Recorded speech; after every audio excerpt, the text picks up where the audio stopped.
Electrolysis में होता क्या है पहले तो ये समझना है। इलेक्ट्रोलाइसिस में आपने कोई एक ये कंटेनर लिया, इस कंटेनर के अंदर कोई ऐसा सॉल्यूशन लेते हैं जिसमें से कि करंट पास हो सके।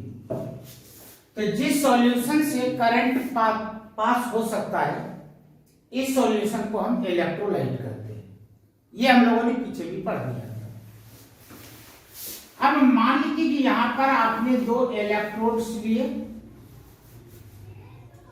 और इन दो इलेक्ट्रोड्स में से एक को आपने इलेक्ट्रिसिटी के प्लस से और दूसरे को इलेक्ट्रिसिटी के माइनस से आपने कनेक्ट किया।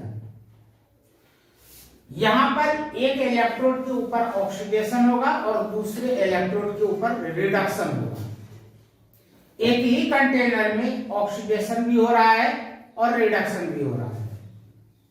हालांकि पिछले लेक्चर में या इससे पहले मैंने आप लोगों को जब ये पढ़ाया होगा तो मैंने आप लोगों को बताया होगा कि प्लस और माइनस का एनोड और कैथोड से कोई लेना देना नहीं है। क्यों नहीं लेना देना है? तो अब मैं आपको साथ में एक और पिक्चर समझा रहा हूं।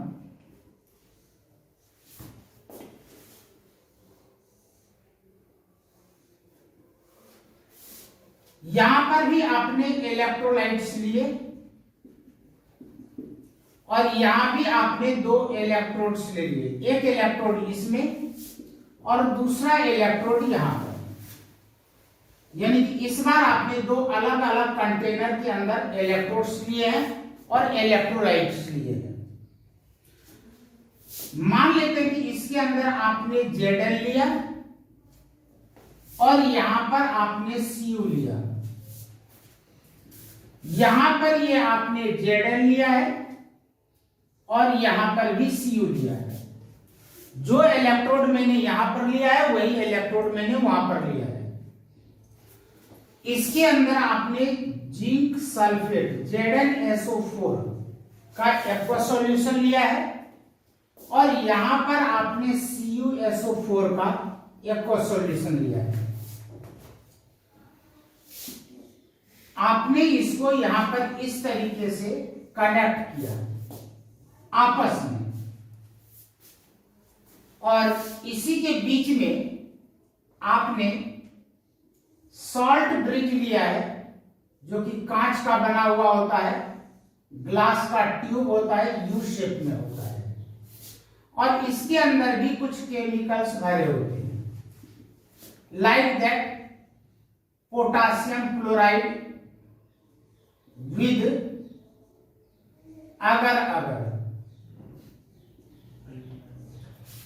अगर नाम का कुछ केमिकल सब्सटेंस होता है जिसमें पोटासियम क्लोराइड को मिक्स करके पेस्ट बना लेते हैं और उस पेस्ट को इसके अंदर फिल कर दिया जाता है। यहां पर ऑक्सीडेशन और रिडक्शन एक ही कंटेनर में हो रहा है। यहां पर ऑक्सीडेशन एंड रिडक्शन अलग अलग कंटेनर में होते हैं। हाफ रिएक्शन यहां पर होता है और हाफ रिएक्शन यहां पर होता है, इसलिए इसे आप हाफ सेल रिएक्शन भी कर सकते हैं। लेकिन यहां पर एक ही कंटेनर में ऑक्सीडेशन भी हो रहा है और रिडक्शन भी हो रहा है। अब यहां पर देखिए, इलेक्ट्रोलाइसिस पढ़ाने से पहले यह कंसेप्ट क्लियर होना बहुत जरूरी है। इसमें क्या है, साइड फिक्स है, ये लेफ्ट साइड है और ये राइट साइड है। लेफ्ट साइड में ये जो लेफ्ट साइड है, लेफ्ट साइड में क्या होगा, ऑक्सीडेशन होगा।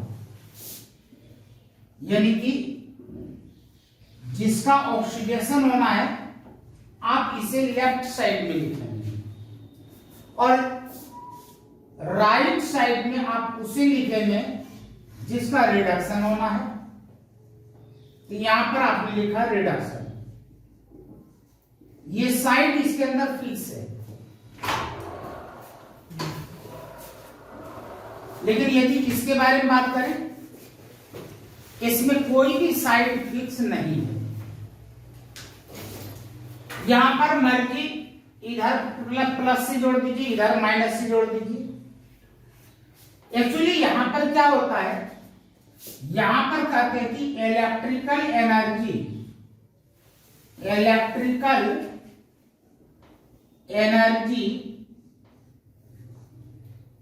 Is converted into chemical energy.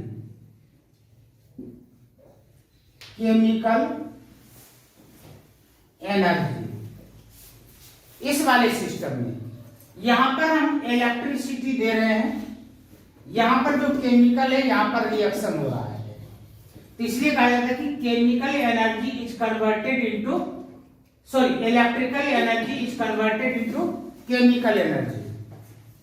लेकिन इस केस में आप देख सकते हैं कि कहीं भी मैंने इसे इलेक्ट्रिसिटी से कनेक्ट नहीं किया है, यानी कि यहां पर क्या होगा, यहां पर इसका ठीक उल्टा काम होगा। यहां पर आप याद रखेंगे कि केमिकल एनर्जी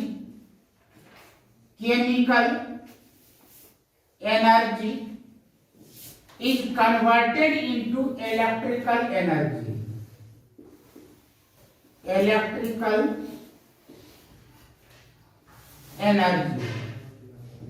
ये दोनों पॉइंट आपके समझ में आ गया क्या? तो अब यहां पर क्या है, इसे आपने इलेक्ट्रिसिटी के सोर्स से कनेक्ट किया है और इसे आपने इलेक्ट्रिसिटी के सोर्स से कनेक्ट नहीं किया है। यहां पर इसे एनोड कहते हैं और इसे कैथोड कहते हैं। याद रखिएगा, मैं दोबारा बोल रहा हूं, एनोड और कैथोड का रिलेशन प्लस और माइनस से नहीं है। एनोड का मतलब होता है कि वह इलेक्ट्रोड जहां पर ऑक्सीडेशन होता है उसे एनोड कहते हैं। तो मैं आपकी यादगारी के लिए ऑक्सीडेशन लिख देता हूं कि इस इलेक्ट्रोड के ऊपर क्या होता है, ऑक्सीडेशन होता है। यहां पर ऑक्सीडेशन होता है, इसलिए इस इलेक्ट्रोड को एनोड कहते हैं। और यहां पर रिडक्शन होता है, इसलिए इस इलेक्ट्रोड को आप कैथोड कहते हैं। अब यहां पर यदि ऑक्सीडेशन होता है तो इसका मतलब कि इसमें इसे आप क्या कहेंगे, एनोड कहेंगे। इस इलेक्ट्रोड को क्या कहा जाएगा, एनोड। और यदि यहां पर रिडक्शन होता है तो इस इलेक्ट्रोड को क्या कहेंगे, कैथोड कहेंगे। हाँ जी, अभी देखिए मैं तो बताते ही रहता हूं, आप लोग याद कितना रखते हैं ये मायने रखता है, इसलिए मैं रिकॉल करवा रहा हूं। इसलिए +1 के भी इन बच्चों को मैंने बिठा लिया। यहां तक समझ में आ गया? अब यहां पर जरा देखो, मैंने ये कहा था कि इलेक्ट्रोड्स दो तरह के होते हैं। All electrodes are mainly divided into two categories, inert electrode and active electrode. अब यहां पर पहले मैं इलेक्ट्रोड के बारे में लिख रहा हूं, इनर्ट इलेक्ट्रोड।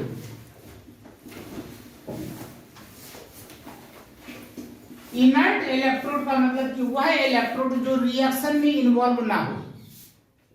इनर्ट इलेक्ट्रोड का मतलब वह इलेक्ट्रोड जो रिएक्शन में इन्वॉल्व ना हो। तो वो कौन कौन से हैं, तो मैं दो का नाम बताऊंगा। एक होता है प्लेटिनम और दूसरा होता है ग्रेफाइट। यदि मैंने यहां पर कार्बन लिखा है तो वो ग्रेफाइट ही है, क्योंकि एक बात और भी याद रखिएगा, ग्रेफाइट दुनिया का यह एक ऐसा एकलौता नॉन मेटल है जो कि गुड कंडक्टर ऑफ इलेक्ट्रिसिटी होता है। और कोई भी non metal good conductor of electricity नहीं होते हैं। जबकि कार्बन के ही तो डायमंड भी बने हुए हैं, कार्बन के ही ग्रेफाइट भी बने हुए हैं, लेकिन graphite is a good conductor of electricity. तो platinum and graphite both are inert electrode.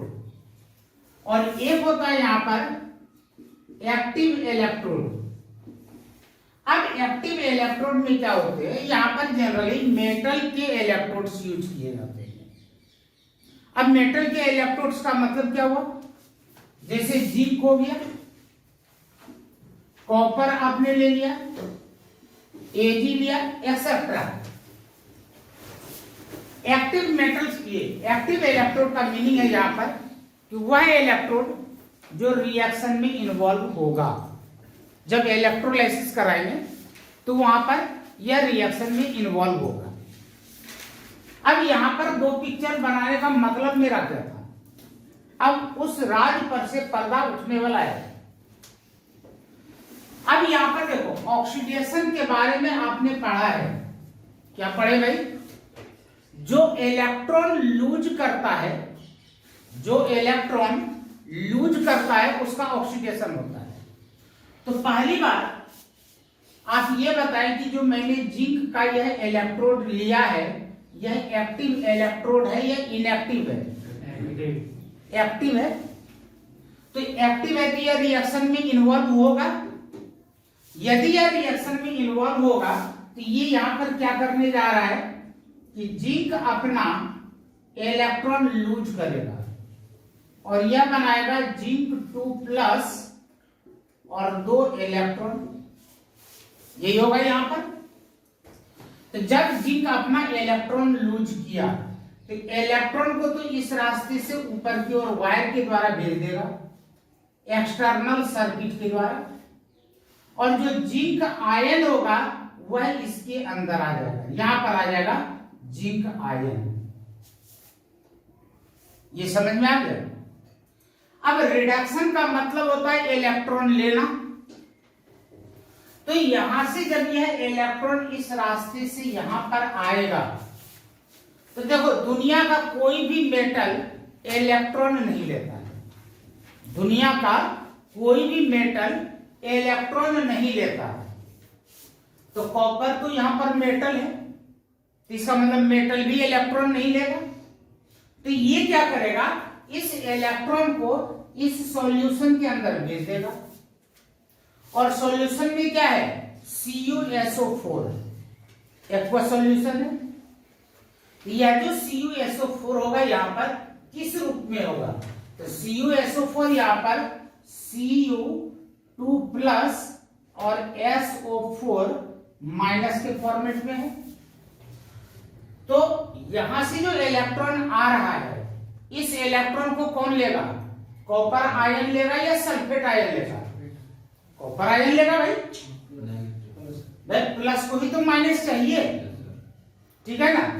तो यहां पर देखिए क्या हो रहा है, यहां पर यह जो Cu2+ है, इसने यहां से इस इलेक्ट्रॉन को लिया जो यहां से चला था, और इसने यहां पर बना लिया कॉपर मेटल। यहां तक समझ में आ गया। तो यहां पर जो केमिकल रिएक्शन हुआ, ये जो इलेक्ट्रॉन यहां से निकला, तो इलेक्ट्रॉन का जो फ्लो कहलाता है वही तो करंट कहलाता है। इलेक्ट्रॉन का जो फ्लो होता है वह करंट कहलाता है। तो इस केमिकल रिएक्शन के कारण ही तो इलेक्ट्रॉन का फ्लो हो रहा है। तो क्या हुआ, chemical energy is converted into electrical energy. ये समझ में आ गया। और इसे हम लोग इलेक्ट्रोलाइसिस नहीं करते हैं, इसे हम लोग गैल्वेनिक सेल करते हैं। ये क्या चीज है, गैल्वेनिक सेल है। यह हाफ सेल रिएक्शन यहां पर हो रहा है। तो आज का हमारा ये टॉपिक था ही नहीं, तो फिर सोचने में ये आपने लिया क्यों, अब पता लगेगा। देखो, इलेक्ट्रॉन इस रास्ते से निकल रहा है। मान लो कि इस वाटिका कोचिन से बच्चे बैग लेकर के निकल रहे हैं, तो बाहर में जो लोग ऑब्जर्व करने के लिए बैठा हुआ है उसे क्या लगेगा कि शायद यहां पर कुछ पढ़ाई लिखाई होती होगी। लेकिन यदि बच्चे बैग लेकर के नहीं, पिस्तौल लेकर के निकलेंगे, तो लोग क्या सोचेंगे, यहां पर आतंकवादियों का अड्डा है। तो इस रास्ते से यदि इलेक्ट्रॉन निकल रहा है तो इलेक्ट्रॉन के ऊपर कौन सा चार्ज होता है, नेगेटिव। तो इसका मतलब लोग तो यही सोचेंगे यह निगेटिव का अड्डा है। क्लियर हो गया? और माइनस हमेशा किधर जाना पसंद करेगा? प्लस की ओर। यदि ये माइनस उधर जा रहा है तो हम क्या सोचेंगे कि वहां पर प्लस है, तो यहां पर क्या हो गया? प्लस हो गया।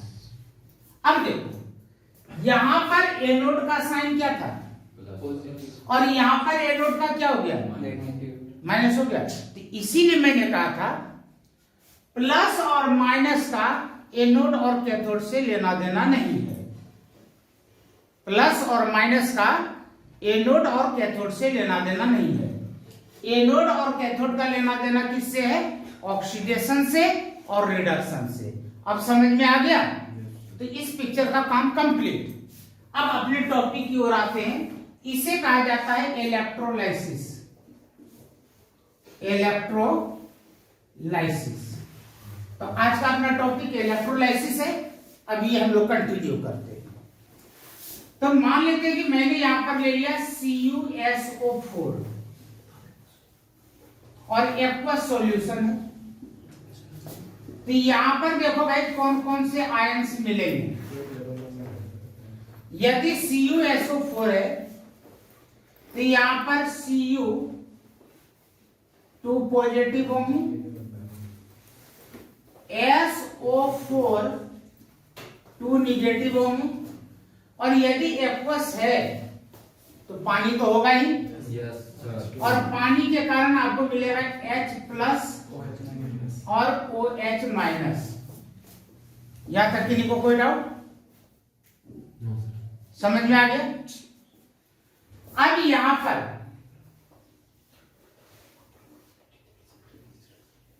चार कॉलम्स और मैंने बनाए। इसके लिए मैं लिख रहा हूं माइग्रेशन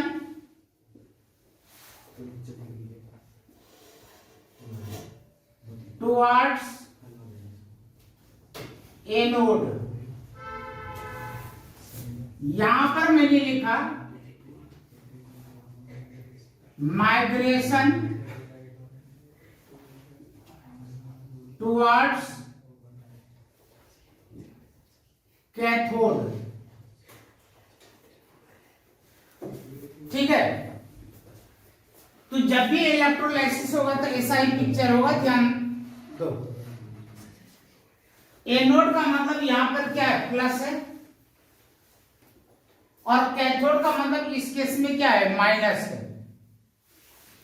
तो माइनस की ओर हमेशा पॉजिटिव चार्ज मूव करेगा। Yes sir.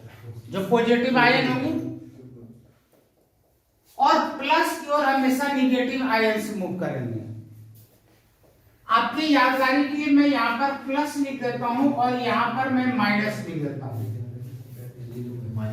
तो Saurabh Kumar not Atri, Cu2 positive और H पॉजिटिव एनोड के पास जाएगा या कैथोड के पास जाएगा? कैथोड के पास। यानी कि आपने यहां पर लिखा Cu2 पॉजिटिव और H पॉजिटिव। ये समझ में आ गया क्या? अब अमरेश, सल्फेट आयन और हाइड्रोक्साइड आयन ये दोनों एनोड के पास जाएगा या कैथोड के पास जाएगा? एनोड के पास जाएगा, क्योंकि यदि इसके पास माइनस है तो प्लस के पास जाएगा, और जिसके पास प्लस था वो माइनस के पास जाएगा। तो यहां पर आपने लिखा है SO4 2 माइनस और OH माइनस। यहां तक समझ में आ गया क्या? अब यहां पर देखो,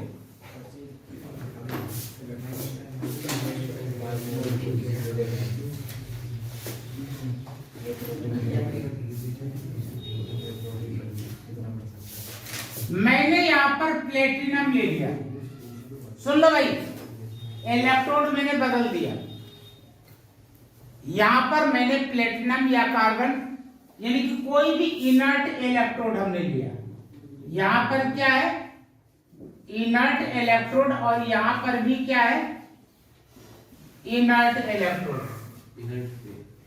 इनर्ट पेयर नहीं, इनर्ट इलेक्ट्रोड। मैंने अभी बताया था कि दो तरह के इलेक्ट्रोड्स होते थे, एक होता है इनर्ट इलेक्ट्रोड और एक होता है एक्टिव इलेक्ट्रोड। जैसे प्लेटिनम, कार्बन, ये इनर्ट इलेक्ट्रोड है।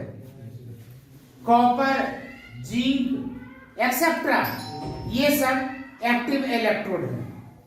यहां तक समझ में आ गया क्या?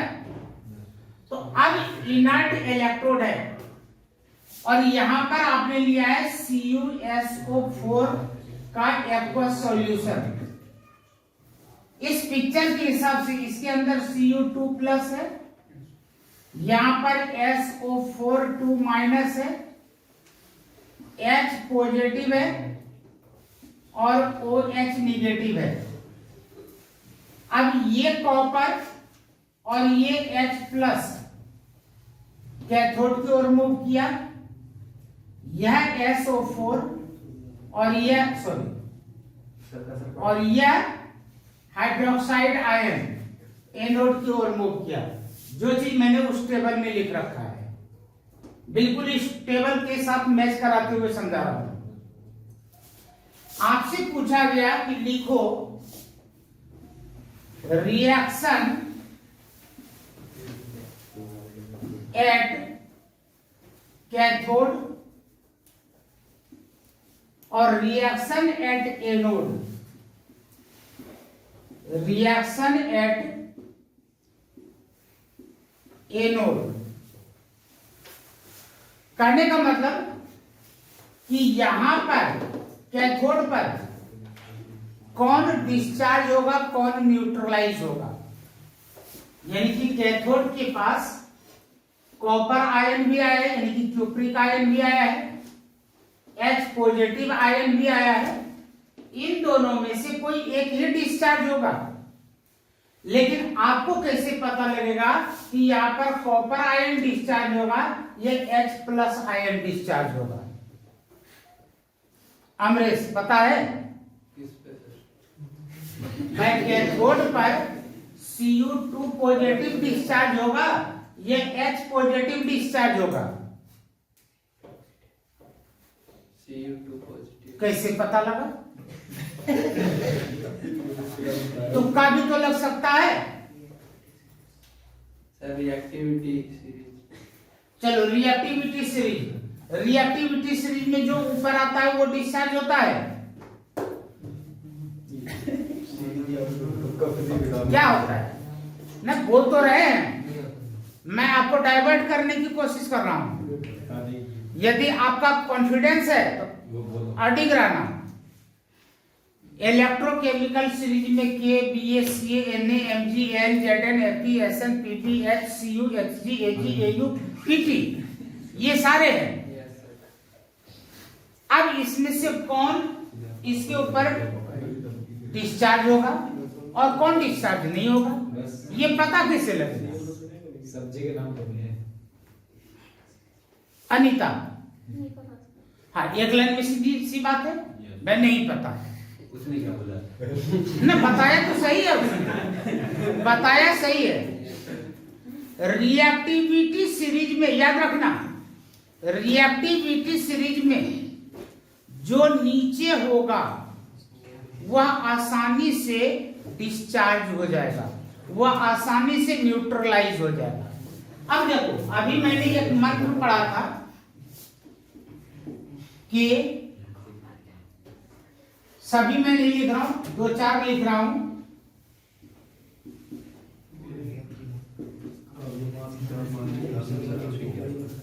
ठीक है क्या? ये मैंने कुछ रिएक्टिविटी सीरीज में से पॉइंट्स उठा लिए। अब ऊपर से नीचे की ओर आ जाओ। हाइड्रोजन ऊपर है और कॉपर कहां पर है? नीचे है। तो इनमें से जो नीचे होगा, कंपटीशन में यहां पर कौन है? हाइड्रोजन और कॉपर। तो जो आयन कंपटीशन में है उनमें कंपेयर करो कि रिएक्टिविटी सीरीज में नीचे कौन है। जो रिएक्टिविटी सीरीज में नीचे है वह डिस्चार्ज होगा, ठीक है ना, वह न्यूट्रलाइज होगा। तो कैथोड पर क्या लिखेंगे, Cu2+ और यह इलेक्ट्रॉन लेगा और इसने क्या बनाया, कॉपर बनाया क्या, समझ में आया। तो यहां पर कौन सा रिएक्शन होगा, कौन न्यूट्रलाइज होगा, यह 3 बातों पर डिपेंड करता है। किस आयन का न्यूट्रलाइजेशन होगा यह 3 बातों पर डिपेंड करता है। पहला पॉइंट याद रखें, position of ions in electrochemical series. पहला पॉइंट याद हो गया, position of ions in electrochemical series. जो सबसे लोअर पोजीशन पर होगा वह न्यूट्रलाइज होगा, जो ऊपर वाले पोजीशन पर होगा वह न्यूट्रलाइज नहीं होगा। लेकिन एक कंडीशन है, यहां पर कंडीशन क्या है कि सॉल्यूशन आपका डाइल्यूट होने चाहिए। यदि कंसंट्रेट सॉल्यूशन होगा तो वहां पर कहानी चेंज हो जाएगा। क्लियर हो गया। अब यहां पर देखो, एनोड पर कौन गया है, सल्फेट गया है और OH गया है। एनोड पर कौन गया, सल्फेट और OH। तो अब एनायन का हमें यहां पर सीरीज देखना पड़ेगा। हाँ, एनायन, ये तो मैंने सब कैटायन लिखे ना। अब आपको किसका सीरीज देखना होगा, एनायन का। हाँ, माइनस वाला। तो भाई सल्फेट आयन ऊपर में है, उसके नीचे नाइट्रेट आयन है, ठीक है, उसके नीचे शायद हाइड्रोक्साइड है, उसके नीचे इस तरीके से और भी है, क्लोराइड, ब्रोमाइड, इस तरीके से है। तो मैं यहां पर 2-3 का नाम लिख रहा हूं, SO4 2- NO3 1- और OH1-। अब देखो इस सीरीज में नीचे कौन है, सल्फेट है या OH है, OH है। तो यहां पर आसानी से न्यूट्रलाइज कौन होगा, OH आयन होगा। तो आप यहां पर क्या लिखेंगे, OH आयन। तो जब इसके ऊपर निगेटिव चार्ज है, यह तो इलेक्ट्रॉन लूज करेगा ना, तो यह इलेक्ट्रॉन लूज करेगा। तो यहां पर बैलेंस करने के लिए थोड़ा मैं अपने हिसाब से ले लेता हूं। यदि इसने 2 इलेक्ट्रॉन लिया है तो वो दिया किसने होगा, इसी ने दिया होगा ना। एक OH के ऊपर 1 माइनस, तो 2 OH के ऊपर 2 माइनस, तो इसने इस 2 इलेक्ट्रॉन को लूज किया होगा। चलो पहले मैं इस 2 इलेक्ट्रॉन को ही निकाल देता हूं। प्लस में यहां पर मिलेगा H2O प्लस हाफ O2। देखो बैलेंस हो गया क्या, देखो भाई 2 ऑक्सीजन, 1 ऑक्सीजन यहां पर, 1 ऑक्सीजन यहां पर, 2 ऑक्सीजन बन गए क्या। हाफ O2 का मतलब 1 ऑक्सीजन बना, हाफ O2 का मीनिंग हो गया 1 ऑक्सीजन, और यहाँ पर H2O में 1 ऑक्सीजन है तो 2 ऑक्सीजन हो गए। यहाँ पर 2 हाइड्रोजन है, देखो H2O में 2 हाइड्रोजन आ गया और ये 2 इलेक्ट्रॉन निकल गए। खूब अच्छे तरीके समझ में आ गया क्या। तो इस केस में ये वाला रिएक्शन होगा। हाँ जी, तो यहां पर मैंने आपको क्या बताया कि यदि हमारे पास जो इलेक्ट्रोलाइट का सॉल्यूशन है यदि वह डाइल्यूट है तो हमें सिर्फ एक ही बात को ध्यान में रखना है कि इलेक्ट्रोकेमिकल सीरीज में जो नीचे है वह न्यूट्रलाइज होगा, जो ऊपर पोजीशन पर है वह न्यूट्रलाइज नहीं होगा। कोई डाउट। अब नंबर 2, यदि हमारे पास सॉल्यूशन कंसंट्रेट है, डाइल्यूट नहीं है, कंसंट्रेट है, तब वहां पर वो रूल फेल हो जाएगा, 1 नंबर वाला रूल फेल हो जाएगा। तब आपको वहां पर ये देखना है कि किस आयन का कंसंट्रेशन ज्यादा है, उसका पोजीशन क्या है, डज नॉट मैटर। यदि यहां पर ऐसा होता, यही मैं कंसंट्रेट ले लेता,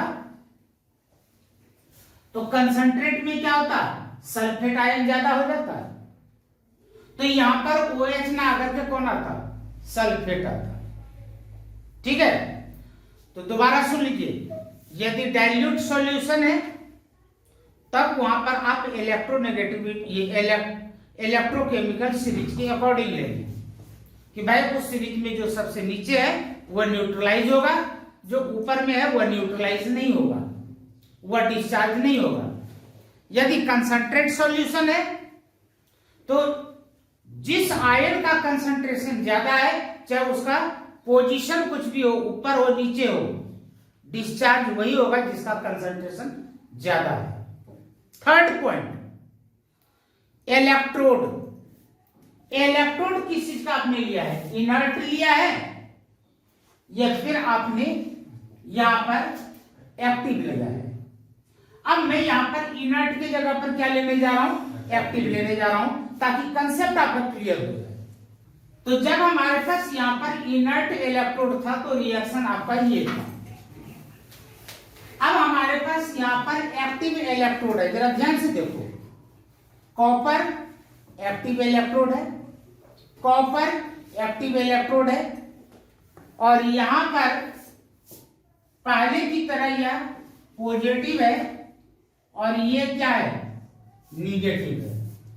तो एक्टिव इलेक्ट्रोड होने का मतलब यह रिएक्शन में इन्वॉल्व होगा, यहां पर यह रिएक्शन में इन्वॉल्व होगा। अब क्या हो रहा है? तो हम लोग यहां पर लिखते हैं एट एनोड। एट एनोड शायद दिखने में एक जैसा लगेगा, लेकिन मीनिंग को समझना। पहले क्या हो रहा था कि ये वाला कॉपर यहां पर जा रहा था कैथोड में, ठीक है? यहां पर यह इलेक्ट्रॉन ले रहा था। यहां पर क्या हो रहा है? यह जो एनोड है, ये जो कॉपर का प्लेट है, इम्प्योर कॉपर, इसमें से जो कॉपर है यह अपना इलेक्ट्रॉन दे रहा है, Cu2 पॉजिटिव, और इसने 2 इलेक्ट्रॉन दिया। समझ में आया क्या? इस बार ये वाला प्लेट इस रिएक्शन में इन्वॉल्व हो गया। धीरे धीरे क्या होगा, जब रिएक्शन में इन्वॉल्व होगा तो ये पतला होता चला जाएगा क्या? यदि बार बार इसमें से कॉपर आयन निकलता रहेगा तो ये धीरे धीरे थिन हो जाएगा, पतला हो जाएगा। कोई डाउट यहाँ तक? अब यहां पर एट कैथोड, अब जो यहां पर एट कैथोड है, अब ये वाला कॉपर और ये वाला एच देखना है कि किधर जाएगा। तो अब यहां पर क्या हो रहा है कि पहले से तो इसके अंदर कॉपर आयन था, और इससे भी कॉपर आयन इसके अंदर ही आ रहा है क्या?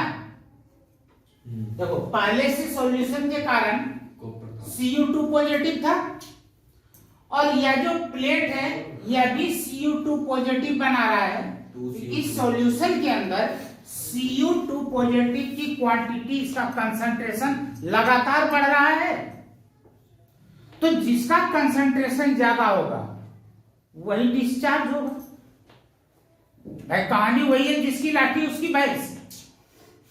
तो जब यहां पर कॉपर आयन की क्वांटिटी ज्यादा है तो यहां पर इसका पोजीशन ऊपर रहे नीचे रहे कोई फर्क नहीं पड़ता है।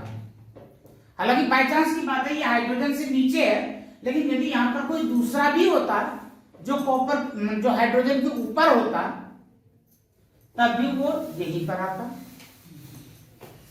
तो यहां पर क्या हो जाएगा? Cu2 पॉजिटिव, यानी कि अब ये वाला इधर जा रहा है माइनस के पास, और इसने 2 इलेक्ट्रॉन लिया और इसने क्या बनाया? Cu, कॉपर मेटल, और कॉपर मेटल इसके ऊपर क्या होगा? डिपॉजिट होगा। कि क्या हो जाएगा? थोड़ा मोटा तगड़ा हो जाएगा, यानी कि ये वाला क्या हो गया? थिन, और ये क्या हो गया? थिक हो गया। यहां तक समझ में आ गया? कोई डाउट? यदि कोई डाउट नहीं है तो मैं एक ऐसा ही कोई एक क्वेश्चन ले रहा हूं। अब इतना जब आप लोगों ने समझ लिया तो एक क्वेश्चन मैं आपको दे रहा हूं। आपने यहां पर एक इलेक्ट्रोलाइटिक सेल लिया, इसमें दो इलेक्ट्रोड्स आपने लिए हैं जो बिल्कुल स्टार्टिंग में हमने लिया था। एक जिंक का लिया है और एक हमने कॉपर का लिया है। जिंक को आपने इलेक्ट्रिसिटी के पॉजिटिव पोल से कनेक्ट किया और कॉपर को आपने माइनस से कनेक्ट किया। यहां पर ये दोनों क्या है, एक्टिव इलेक्ट्रोड है क्या? पहले तो ये देखो, ये दोनों कौन से इलेक्ट्रोड है? एक्टिव इलेक्ट्रोड है। ये तो सबों को समझ में आ रहा है ना। अब यहां पर याद रखना, एनोड को आपने जिस एक्टिव मेटल से कनेक्ट कर रखा है, एनोड को आपने जिस एक्टिव मेटल से कनेक्ट कर रखा है, इस मेटल का जितने भी सॉल्ट्स होते हैं उनमें से सबसे ज्यादा वाटर में सोलेबल सॉल्ट कौन है? ZnSO4 होगा। तो वही ZnSO4 आपको एज ए इलेक्ट्रोलाइट यूज करना पड़ेगा। तो यहां पर हमें कौन सा इलेक्ट्रोलाइट लेना है, वह एनोड के ऊपर डिपेंड करता है, कैथोड के ऊपर नहीं। तो आपने यहां पर लिया Zn2+ SO4 minus H positive और OH निगेटिव। भाई एक्वा सॉल्यूशन है, ये चार तो होंगे ही। अब रिएक्शन लिखना है एट एनोड और एट कैथोड। पहले तो ये देखो कि ये एक्टिव इलेक्ट्रोड है, ये इनएक्टिव है। एक्टिव है, इनर्ट तो नहीं है ना। यदि यह एक्टिव है तो यह खुद इन्वॉल्व होगा, पहली बात। तो यदि यह खुद इन्वॉल्व होगा तो क्या नाम है, Zn है क्या? Yes sir. एनोड का मतलब होता है ऑक्सीडेशन, यानी कि यह अपना इलेक्ट्रॉन लूज करेगा। क्या बनाएगा? Zn2+ और यहां पर 2 इलेक्ट्रॉन। समझ में आ गया? अब यहां पर देखो, यहां पर जिंक है और यहां पर H पॉजिटिव। जिंक आयन और H पॉजिटिव आयन ये दोनों कैथोड की ओर अट्रैक्ट होगा, लेकिन यहां पर इन दोनों में से न्यूट्रलाइज कौन होगा? मैं ऑर्डर यहां पर बता रहा हूं, K, Ba, Ca, Na, Mg, Al, Zn, Fe, Sn, Pb, H, Cu। अब बताओ भाई, इन दो में से इसके ऊपर कौन डिस्चार्ज होगा?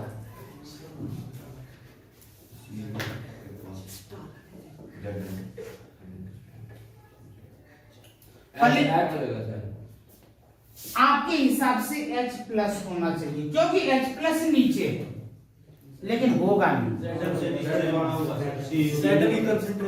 Cu तो फिर इसके अंदर है ही नहीं, क्योंकि इसकी बात तो नहीं करते। हमें इसके अंदर आयंस देखने, हमें इसके अंदर आयंस देखने, कोई दिक्कत नहीं, हमें इसके अंदर आयंस देखने। भाई यहां पर गया कौन? जिंक आयन गया और H आयन गया। कंपटीशन जिंक आयन और H पॉजिटिव के बीच में है। अब यहां पर न्यूट्रलाइज कौन होगा? तो रूल के हिसाब से तो H को होना चाहिए, लेकिन ये जो जिंक आयन है वो इधर से आ रहा है क्या?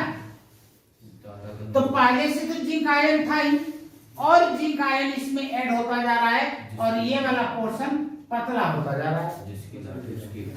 तो बात हुई होगी, जिसकी लाठी उसकी भैंस। जिंक आयन का कंसंट्रेशन बहुत ज्यादा हो गया, तो यहाँ पर कौन न्यूट्रलाइज होगा? जिंक आयन होगा क्या? तो अब यहाँ पर लिखेंगे Zn2+ और यहाँ पर 2 इलेक्ट्रॉन लिया और यहाँ पर Zn, तो जिंक यहाँ पर क्या हो जाएगा? डिपॉजिट हो जाएगा। यहाँ तक समझ में आ गया क्या? Yes sir. तो याद रखिए कि इलेक्ट्रोलाइसिस होने के बाद जो प्रोडक्ट्स बनते हैं, कौन सा प्रोडक्ट बनेगा, यह 3 बातों पर डिपेंड करता है। Number 1, position of ion in electrochemical series. Number 2, concentration of ion in electrolyte solution. Number 3, ये टाइप्स ऑफ इलेक्ट्रोड। कोई दिक्कत? Thank you.